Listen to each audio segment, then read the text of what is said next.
ananiambia mwalimu wangu wa historia kwamba laiti Kenya tungalikuwa kama bara Europa au nchi ya Uchina, kwamba hatungekuwa tunatakiwa kufanya masomo 13. Lakini akawa anasema kwamba mimi nilifanya somo la hisabati, lakini hii leo kwa bahati mbaya au bahati nzuri mimi mwalimu wa historia. Je, pengine ilimsaidia? Sisemi kitu. Bila shaka. Ahlan wa sahlan mpenzi mtazamaji, ujambo na karibu. Nikitumai kwamba siku yako imekwenda vyema. Mimi nafahamika kama Faith Katam na mimi Afasa. Mtazamaji, kuna mengi ambayo tumekuandalia studioni zikiwemo makala zifuatazo. Karibu. Bila shaka. Mtazamaji, kulingana na utafiti wa shirika la kibinadamu nchini, imebainika kwamba huenda kila siku Kenya inarekodi idadi moja ya mtoto, mwanamke au mwanaume anayeaga dunia kutokana na ukatili, hususan ule wa familia. Visa vya hivi punde vikiwa ni vya wazazi ambao wanaua wanao kisha kujiua. Hata hivyo, mashirika hayo yamependekeza umuhimu wa kuwepo na idara ya ushauri na saha, kwani wamesema kwamba matatizo hayo yamehusishwa na mizongo ya mawazo. Yanasikitisha sana. Bila shaka.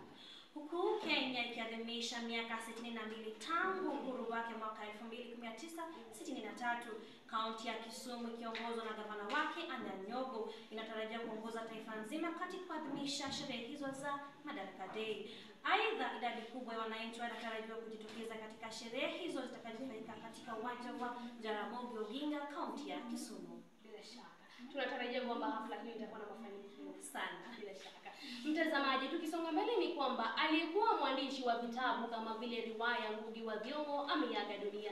Ngugi ambaye aliaga dunia akiwa katika maeneo ya Atlanta, Georgia kule Marekani kaskazini, alizaliwa katika maeneo ya James Ngugi Kamirithi, Kenya mnamo mwaka wa 1938 na baadaye kujiunga na chuo kikuu cha Makerere ambako alianza safari yake ya uandishi.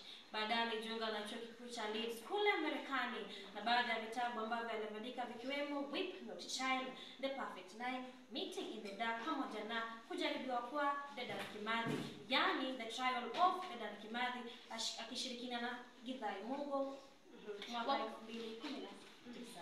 Wakati huo naye Rais William Ruto ameendelea kutuma risala za rambirambi kwa familia na jamaa ya marehemu Ngugi wa Thiong'o, ambayo hususan kumbukwa kwa sekta ya elimu. Bila shaka. Mtazamaji wangu, niruhusu nikome hapo kwani muda umeipa kisogo, ila kwa niaba ya wote waliofanikisha taarifa hizi kukutukia kila la heri, mimi ni Faith Katam na mimi Afasa. Usikose kuungana nasi tena juma lijalo panapo majaliwa siku ya Jumamosi, tutakapokuwa tukiweka bayana kuhusiana mjadala kwamba je, unadhani kwamba jinsia ya kiume imetelekezwa au la? Asante. Kwa hiyo